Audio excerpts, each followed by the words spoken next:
দ্বিতীয়বারের মতো যুক্তরাষ্ট্রের প্রেসিডেন্ট নির্বাচিত হয়েছেন ডোনাল্ড ট্রাম্প। আগামী 20 জানুয়ারি আনুষ্ঠানিকভাবে তিনি ক্ষমতা গ্রহণ করবেন, যা সামনে রেখে ট্রাম্পের অভিষেক অনুষ্ঠানের আয়োজন করা হয়েছে। আর সেই অনুষ্ঠানে যোগ দিচ্ছেন চীনের ভাইস প্রেসিডেন্ট হান জেং।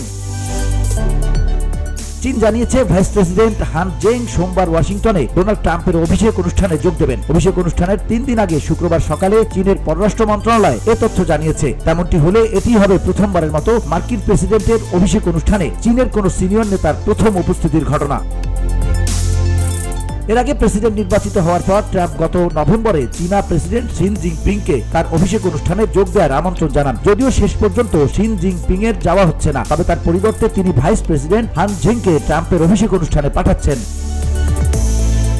ট্রাম্পের অভিষেক অনুষ্ঠানে চীনা ভাইস প্রেসিডেন্টের এই অংশগ্রহণ আগামীতে দুই দেশের মধ্যে সুসম্পর্ক ফেরাতে সাহায্য করবে বলে ধারণা করা হচ্ছে। কেননা এর আগে প্রথম মেয়াদে চীনের উপর নানা রকম বিধিনিষেধ জারি করেছিল ট্রাম্প, পরবর্তীতে জো বাইডেনের সময়ও যা অব্যাহত ছিল। VOD Bangla news desk.